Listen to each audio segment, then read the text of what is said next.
All right, it is time to Skol with the enemy. We got Steven from Guilty as Charged podcast. Let's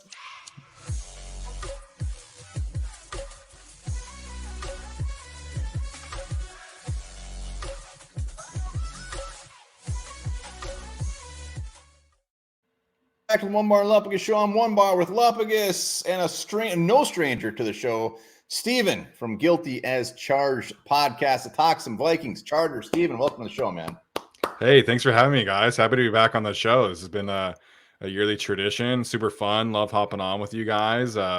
Thankfully, the Chargers have been picking in the draft, like usually right before the Vikings. So I feel like an honorary member of the Onebar and Lupagus show out here in LA. So you really are. And I remember when your first appearances, you were talking about how bad you wanted Sam Cosmi. Yes, that is right. That is correct. Jeez. Ended up pretty good though with Rashawn Slater. Yeah, you guys got Darisaw, so it works out. It worked out for both of us. Yeah. Win. Something the Vikings and Chargers have yet to do. What a segue this did. Man, you really nailed it. I see that. Well we should have talked about how good that was. Both 0-2. So tell us right off the bat, why are the Chargers 0-2? To be blunt, the Chargers have the worst pass defense in the league right now.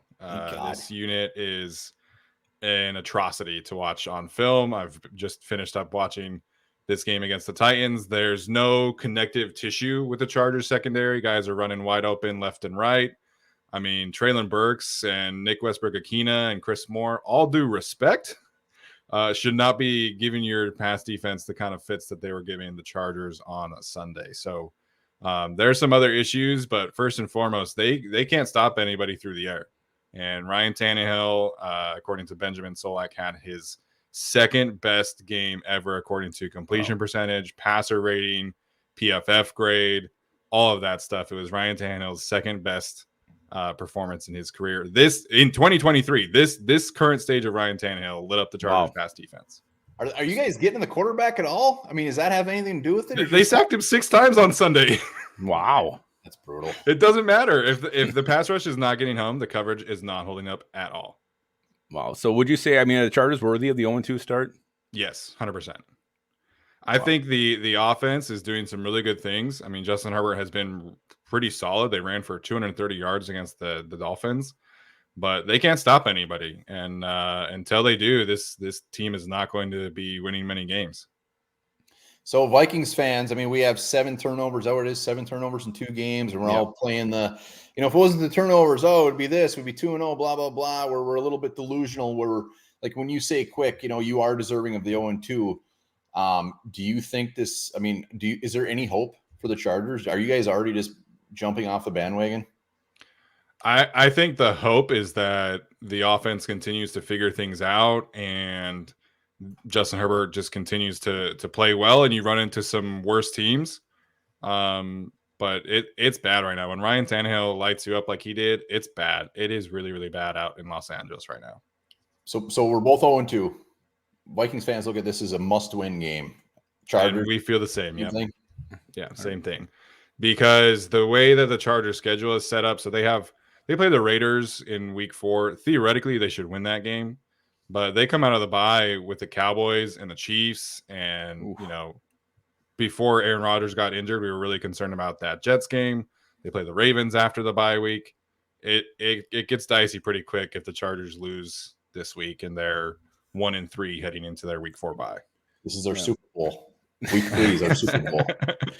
I know it's only Monday, so injury reports are still pretty fresh, but Austin Eckler missed the game last Sunday. I don't know if you watched Thursday night's game against the Eagles. The Vikings could not stop the run, so we're hoping Austin Eckler is out. Any chance that actually happening? I think there's a decent chance.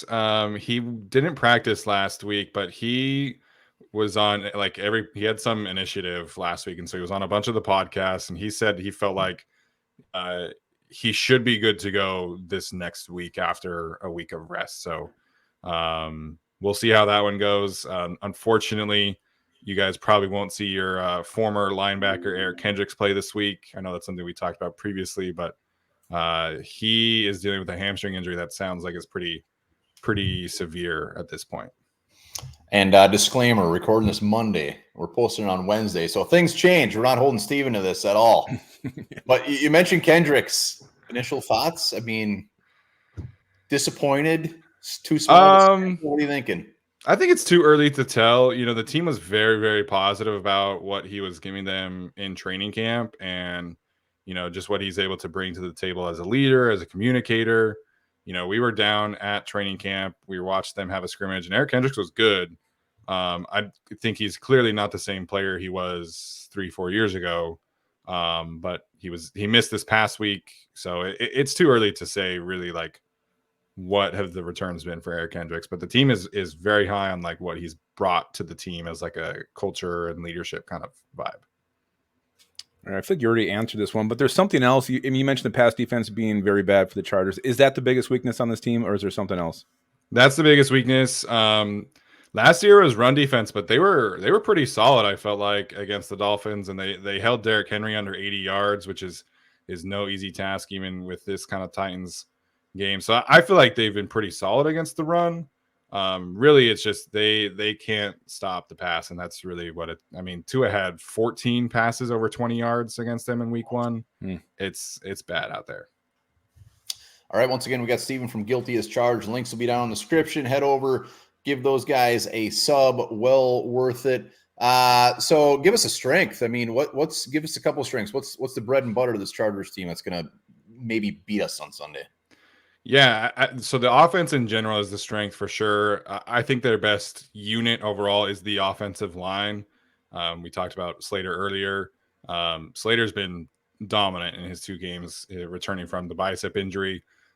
They ran for 230 yards against the Dolphins, like I mentioned, and they had like 108 yards before contact against the Dolphins. So that's a really strong indicator of a high-level offensive line performance. They struggle with Jeffrey Simmons a little bit. Everybody kind of does at this point in his career. But I thought they blocked really, really well against the Titans yesterday. Arden Key and Denico Autry were kind of non-factors, which speaks to their tackle play. Trey Pipkins is their right tackle. So this is an offensive line that I think should contend for like a top 5 unit if they stay relatively healthy. So that's kind of the strength of the team overall, outside of Justin Herbert, who I think is one of the best quarterbacks in the league. All right, so how about give me a sleeper player, maybe someone we being Minnesotans, not familiar with this Chargers roster, sleeper player that maybe have an impact for you guys, positive impact on Sunday. Well, you mentioned the Austin Eckler thing. I think Joshua Kelly has been really effective through 2 games this year. This is a rushing scheme that's much more downhill, inside reliant. And that really fits Joshua Kelly's skill set. I think he's top 20 in the league right now in yards after contact per attempt. He's been really, really solid in pass protection. The Chargers have had a running back 2 issue for quite some time, but Kelly's been really, really good through 2 weeks. Defensively, I'll say it's Tuli Tuipulotu. I think he's really come on strong as a rookie to start the season. They use him in a similar way that Zadarius Smith has been used. If you're kind of familiar with how like the Packers would use him as like a stand-up rusher, rush against guards, and do a lot of stunts in games. And Tuli had 3 pressures, 2 sacks, and 3 run stops this week against the Titans. So he was really, really impactful. And the Chargers have been in desperate need of that kind of additional pass rush help. So like I said, if the Chargers can get home with their pass rush, it's just the coverage is an issue. But Tuli, Joey, Khalil Mack have all been really good so far this year.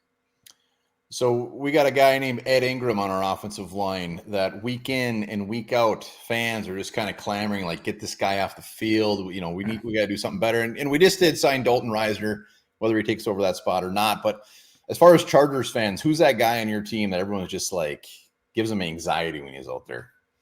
I think there's a few people getting that bug right now. Fans, I think, have been a little harsh on J.C. Jackson. He ruptured his patella tendon in week 9 last year against the Seahawks. It's been a bit of a slow grind for him. So they would like to see him off the field, but I think he's somebody that can improve as the season goes along, which theoretically could help the pass defense. The main one, though, is linebacker Kenneth Murray. So, no Eric Kendricks potentially this week means Kenneth Murray is your best linebacker in air quotes. So that's probably the Ed Ingram equivalent for the Chargers. Hell yeah. I like that. So I kind of think I know the answer to this one, but what scares you most about this Vikings team? Oh, I mean, outside of the best receiver in the league. Let's go. I think Justin Addison. Just combine the two. Justin Jefferson and Jordan Addison. There you go. Should, catch on. Yeah, those two should have a really, really good day against the Chargers. And, there's a lot of people out there that would have liked to see the Chargers draft Jordan Addison. But I think he ended up in the right spot. And, Quentin Johnson's going to be okay. He's just kind of stuck behind some great receivers himself. So those two are in for a very positive day. I think Underdog Fantasy, I see the logo here. Take the overs for those two. There we go. What a plug. Let's say the Chargers season just kind of hits the shits. I mean, it just goes off the rails. The off season, I mean, could you see them tearing it down, doing a mild tear down? I mean, what would you see happening? I would say a tear down of the coaching staff, at least on the defensive side of things.